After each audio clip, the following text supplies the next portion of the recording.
그동안 우리가 레위기의 5가지의 제사 말씀을 살피면서 하나님께서 명령하시는 제사를 통해 어떻게 예배자로 서야 하는가를 생각해 보는 시간들을 가졌습니다. 그 5가지 제사의 내용이 레위기 1장부터 7장까지에 걸쳐서 소개되고 있습니다. 그리고 8장 말씀부터는 대제사장의 위임식이 소개되고 있습니다. 우리가 얼마 전까지 새벽기도 시간에 그리고 우리 청소년들은 큐티 새벽 나라를 통하여 출애굽기 말씀을 묵상했습니다. 모세가 시내산 정상에 올라갔을 때 하나님께서 성막의 건립과 성막의 여러 기물들에 관한 말씀을 명령하시고 그때 제사장의 위임식에 관한 부분들도 함께 명령받았습니다. 그리고 성막이 완성되고는 비로소 성막의 봉헌식을 하면서 출애굽기의 말씀이 마무리됩니다. 이제 우리가 보는 레위기의 말씀에서 성막 봉헌과 함께 진행되었던 제사장의 위임식에 대해서 자세하게 기록하면서 그 위임식을 진행합니다. 이 위임식은 제사장으로 선택받은 자가 제사장으로서의 직분을 수행할 수 있도록 하나님 앞에서 거룩하게 구별되는 예식이라 할 수 있습니다. 레위기 8장에 나오는 이 위임식을 통하여 비로소 아론과 그 아들들이 제사장의 신분이 되어서 공식적인 직무를 수행할 수 있게 되는 것입니다. 이 레위기 8장에 나오는 위임식은 이미 출애굽기 29장에 기록된 말씀대로 그리고 성막 봉헌의 장면이 다시 언급되면서 진행되고 있습니다. 모세는 위임식을 진행하기 전에 하나님의 명령에 따라 아론과 그 아들을 목욕시킨 후에 아론에게는 대제사장의 관복을 또 아들들에게는 일반 제사장의 옷을 입혔습니다.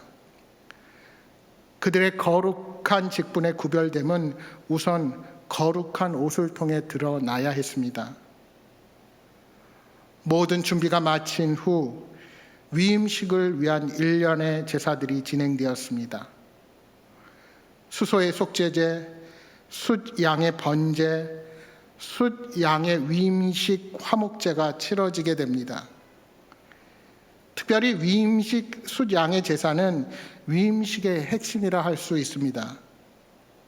그런데 이 제사의 내용과 절차는 정규 화목제와는 상당한 차이가 있었습니다.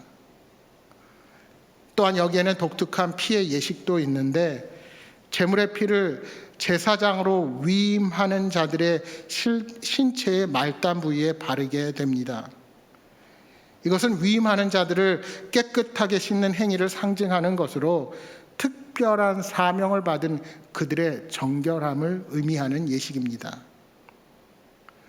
또한 창조를 상징하는 7일 동안 성막에 거하면서 이 위임식을 통해 새로운 피조물로서의 훈련을 받게 됩니다. 그들은 7일 동안 매일 속죄제를 드리고 매일 제단에 기름을 부어 제단을 거룩하게 해야 했습니다. 그리고 아침 저녁으로는 번제를 드리는 훈련을 받았습니다. 그리고 나서 오늘 우리가 읽은 레위기 9장 1절은 8째 날에라는 말로 시작됩니다. 이제 8일째 되는 날은 모든 위임식의 예식을 마치고 아론이 대제사장으로 첫 제사를 드리게 되는 날입니다. 근데 이렇게 의문을 품을 수 있습니다. 7일 동안 제사를 드렸는데 왜 8일째 제사가 첫 제사냐 말할 수 있습니다. 그러나 지난 7일간의 제사는 제단을 거룩하게 하여 하나님께 봉헌하기 위한 절차였다면 이제 8일째부터는 비로소 제사장으로서의 공식 업무를 시작하면서 첫 번째로 드리는 그런 제사라 할 수 있습니다. 그래서 학자들은 이 9장의 공식적인 첫 제사를 제단 가동식이라는 말로 표현하기도 합니다. 이미 아론은 위임식의 제사들을 7일 동안이나 치르면서 계속해서 속죄제를 드렸습니다. 그러나 그는 제사장으로 공식적으로 사역을 시작하는 8일째 제사에서 다시 한번 속죄제를 드려야만 했습니다. 그 제사는 다른 사람을 위한 것이 아니라 자신과 아들들의 죄 속죄를 위한 제사였습니다. 여러분, 이러한 사실은 아론과 같은 대제사장들마저도 결국은 우리와 별반 다르지 않은 인간이라는 사실을 알 수가 있습니다. 그들 또한 우리처럼 동일한 속죄가 필요한 존재라는 것입니다. 아론이 대제사장으로 그 직분을 수행하게 된 것은 하나님께서 그렇게 하도록 허락하신 것 때문이지 결코 그 자신의 어떤 고유한 속성 때문에 그가 대제사장이 되었던 것은 결코 아닙니다. 이 점을 간과하면 우리는 우리 자신의 가치에 대해서도 착각하기가 쉽습니다. 여러분, 오늘 우리도 전적인 하나님의 은혜의 선물로 하나님의 자녀들이 되었습니다. 우리의 공로나 우리의 어떤 노력과 능력으로 된 것이 결코 아닙니다. 아론의 제사장으로서의 공식적인 첫 제사가 무엇입니까? 말씀드린 것처럼 모세는 아론에게 백성을 위한 속죄 제사를 드리기에 앞서서 먼저 제사장으로서 백성의 지도자 된 아론과 아들들을 위한 개인적인 속죄 제사를 드리라고 명령하셨습니다. 여러분, 이미 아론과 그 아들들은 지난 7일 동안 숱한 제사를 매일과 같이 드렸습니다. 그런데 공식 임무를 시작하며 또 자신과 아들들을 위한 속죄 제사를 드려야 하는 까닭은 무엇일까요? 이는 영적인 지도자가 된 자는 다른 사람들을 살피기 전에 먼저 자신을 살펴서 하나님 앞에 깨끗하고 정결하게 거룩해져야 함을 의미한다 할 수 있습니다. 그렇습니다. 하나님께서는 그 누구보다 먼저 영적인 지도자가 된 자가 하나님 앞에 정결하고 깨끗해질 것을 요구하십니다. 왜냐하면 그래야 비로소 그가 하나님 앞에 서서 다른 사람을 위한 중보의 사역을 감당할 수 있고, 뿐만 아니라 그가 이끄는 공동체에 속한 사람들을 성결의 길로 인도할 수가 있기 때문입니다. 그 속죄 제물로 하나님은 다름이 아닌 수송아지를 바치게 하십니다. 그런데 여러분, 여기서 우리가 살펴볼 것이 하나 있습니다. 사실 레위기 제사법에 등장하는 수송아지, 즉 젊은 소를 의미하는 히브리 단어 에겔은 성경에 거의 쓰이지 않는 단어입니다. 바로 레위기 9장에만 등장합니다. 그러니까 히브리어 원문에 따른다면 우리가 보는 개역 개정판 이 성경에서 다른 부분에 나오는 수송아지로 번역한 단어들은 전부 다 수소라고 바꾸는 것이 더 원어적인 측면에서 맞습니다. 그러니까 이렇게 거의 유일한 예외가 레위기 9장에 에겔이라는 단어가 나온다는 것입니다. 그렇다면 하나님께서는 왜 모세를 통하여 아론과 그 아들들의 공식적인 첫 속죄 제사에 수송아지, 즉 에겔이라는 제물을 요구하셨을까요? 우리는 여기서 충격적인 사실을 발견하게 됩니다.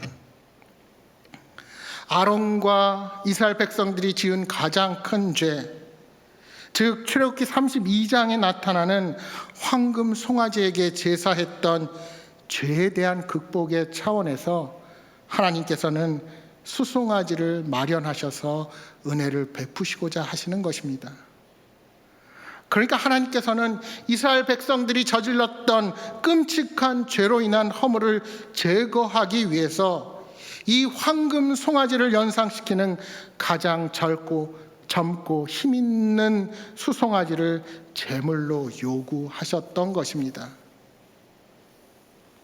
이 과정을 통해서 과거 가증스러운 우상에게 제사를 드렸던 자가 이제는 거룩하신 하나님께 제사를 드리는 자로 변화하게 되는 것입니다.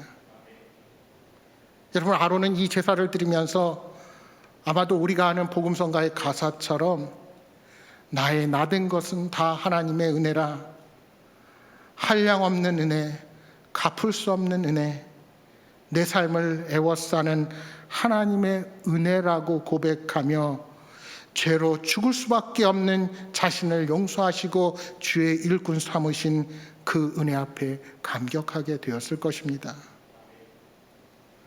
사실 모세가 시내산에 하나님의 계명과 법규를 받기 위해 올라갔을 때 아론은 광야에 남아 모세를 대신해서 백성들을 이끌어야 할 책임을 갖고 있었습니다. 모세가 내려오기를 기다리던 이스라엘 백성들이 오랜 시간 모세가 내려오지 않자 술렁술렁 요동하기 시작했습니다. 모세의 강력한 지도력에 의존하던 백성들이 모세가 돌아오지 않자 몹시 염려가 되고 불안해지기 시작한 것입니다. 광야에서 오도 가도 못하는 미아의 신세가 되는 것은 아닌지 걱정과 염려가 밀려왔습니다.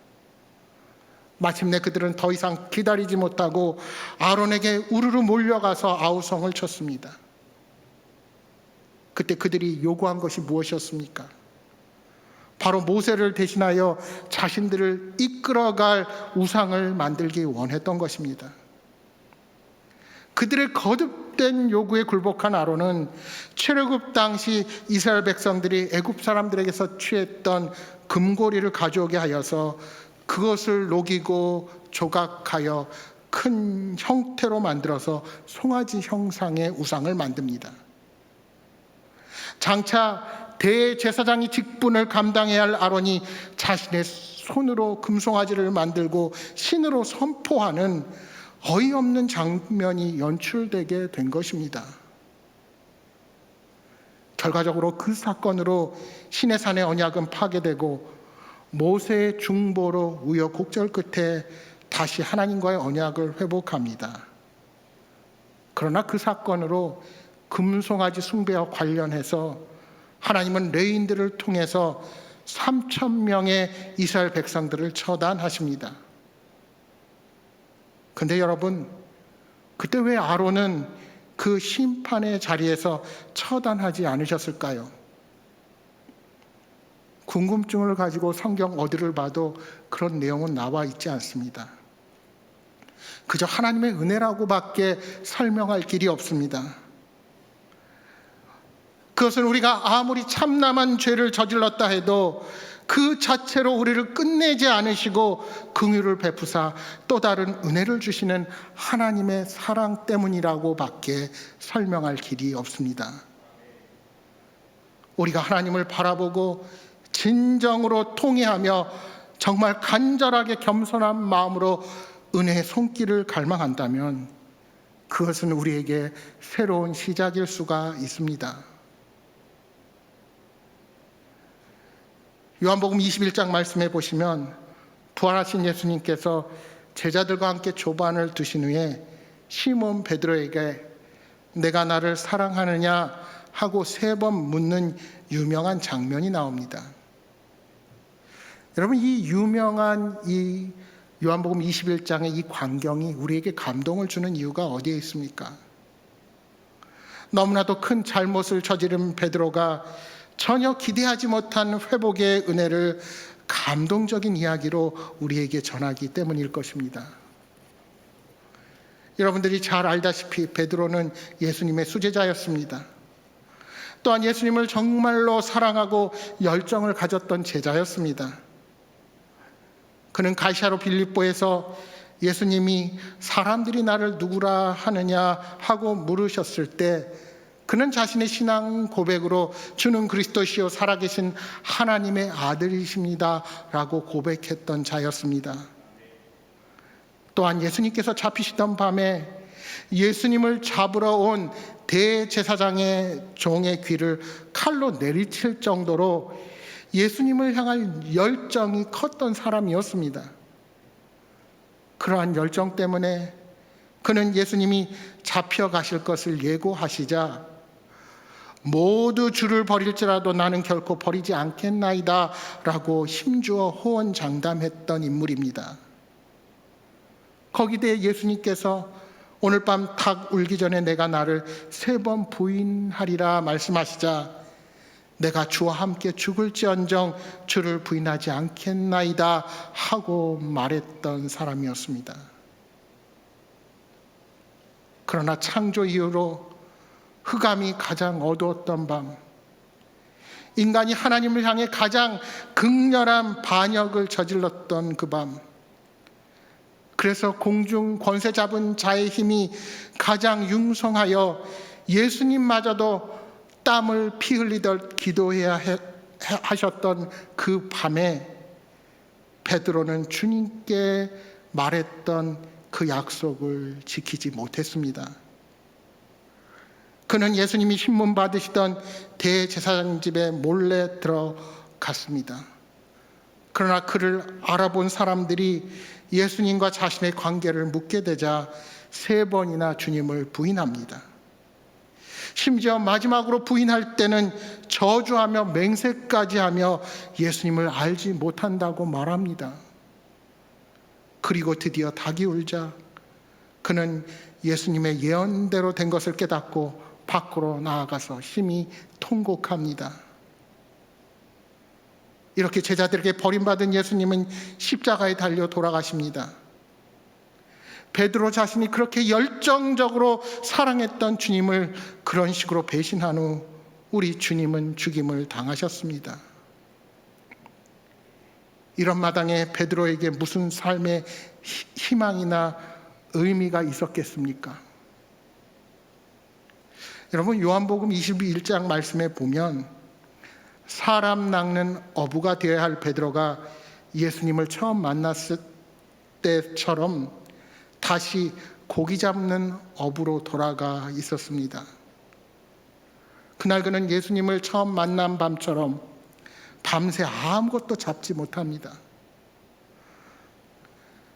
부활하신 예수님께서 찾아오셔서 말씀하시고야 그물을 던지고 비로소 그분을 처음 만났던 때처럼 그물을 들 수 없었을 정도로의 많은 물고기들을 잡을 수가 있었습니다. 그 일이 있고 난 후 예수님과 조반을 나눈 후 3번에 걸쳐서 예수님은 베드로에게 내가 나를 사랑하느냐 물으십니다. 그리고 베드로가 대답할 때마다 내 양을 먹이라 혹은 내 양을 치라 하고 말씀하십니다. 3번의 물음과 질문 끝에 예수님은 처음 베드로를 부르셨던 날처럼 나를 따르라 하고 말씀하십니다. 여러분, 굳이 예수님께서 이렇게 하신 이유가 무엇일까요?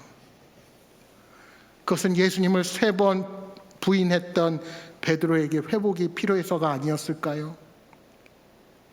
이제 예수님은 공생의 모든 사역을 마치시고 이 땅을 떠나십니다.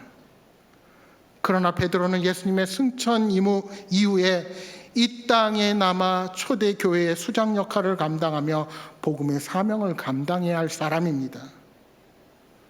그런 베드로에게 배신의 쓰라린 상처만 남겨두고 떠나시면 안 되겠기에 베드로로 하여금 3번의 사랑 고백을 하게 하신 후에 그의 영혼의 상처를 치유해 주신 것입니다. 여러분, 요한복음 21장의 명령, 주님의 명령대로 베드로가 고기를 잡는 사건을 여러분 잘 살펴보시면 처음 제자로 부르실 때의 사건과 조금 다른 결과를 가져온다는 사실을 우리가 발견하게 됩니다. 첫 번째 사건에서 고기를 낚는 사건을 보시면 많은 고기로 인해서 그 그물이 찢어졌습니다. 그러나 요한복음 21장 11절은 이렇게 기록하고 있습니다. 시몬 베드로가 올라가서 그물을 육지에 끌어올리니 가득히 찬 큰 물고기가 153마리라. 이같이 많으나 그물이 찢어지지 아니하였더라. 이같이 많으나 그물이 찢어지지 아니하였더라.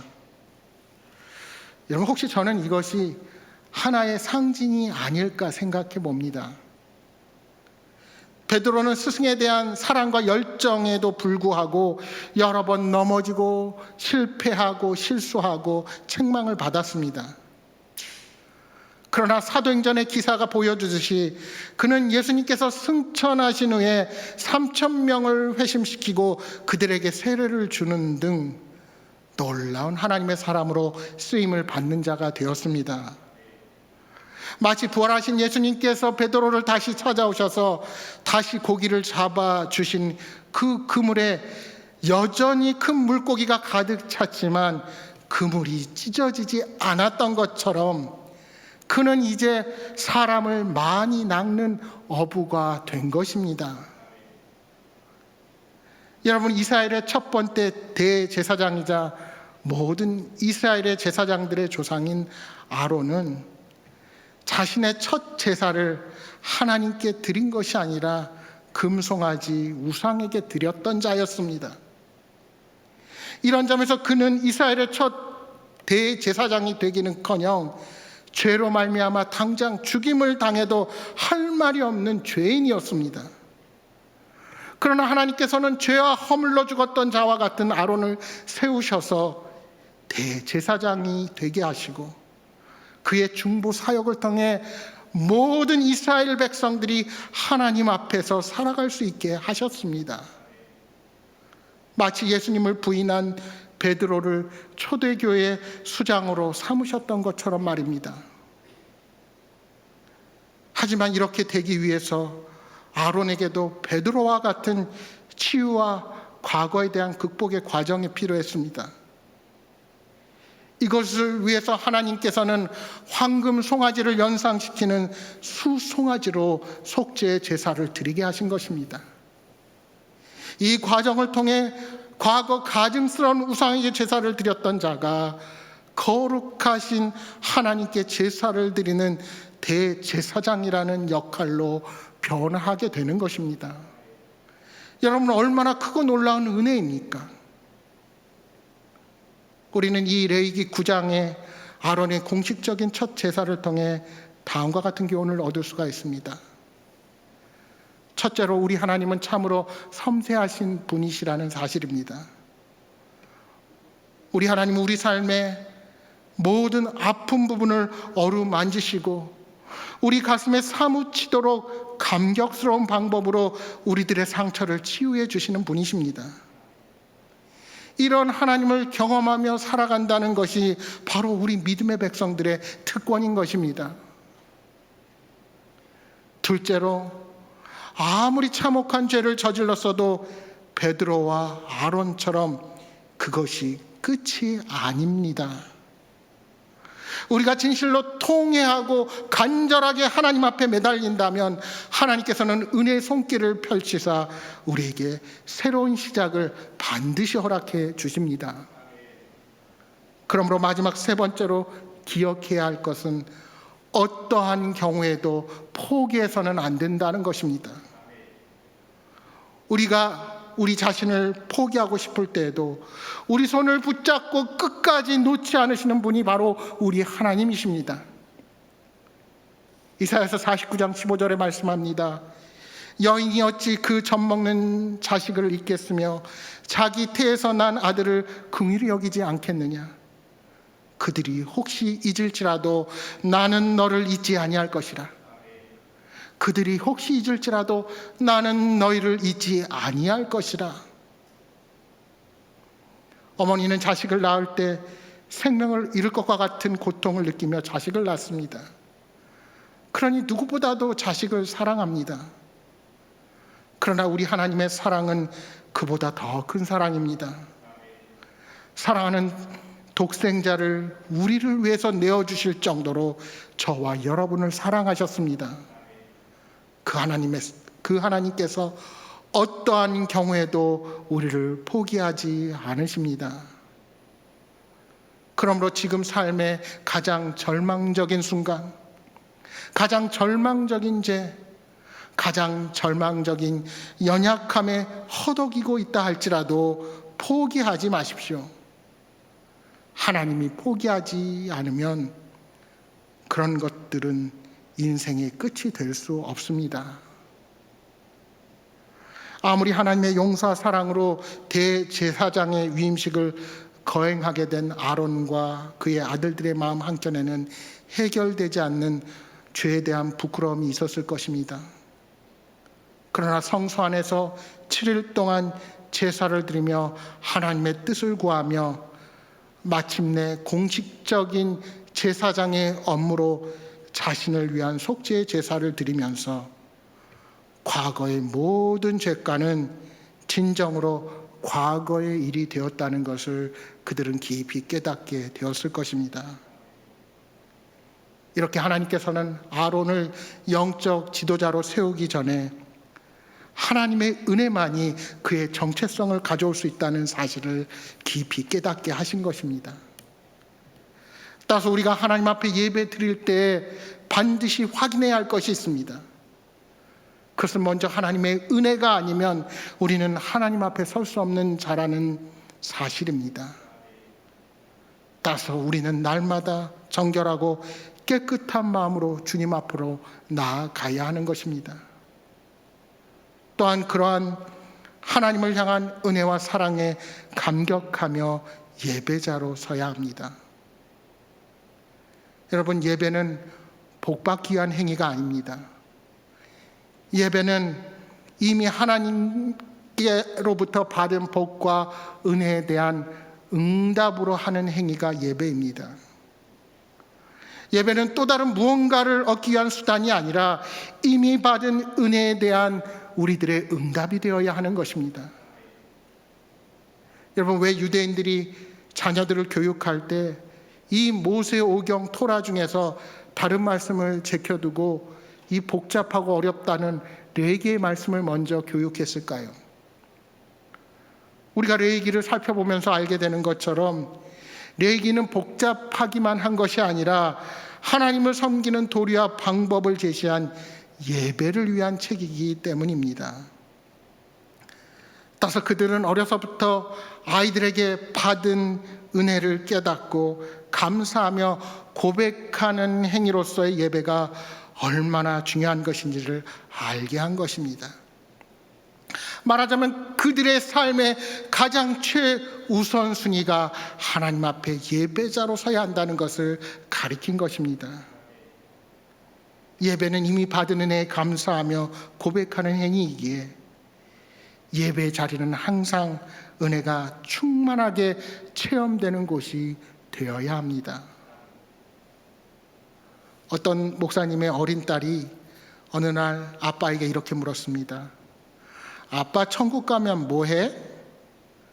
그래서 이 목사님이 매일 예배 드릴 거야 하고 했더니 딸아이가 그러면 나 천국 안 갈래 라고 하더랍니다.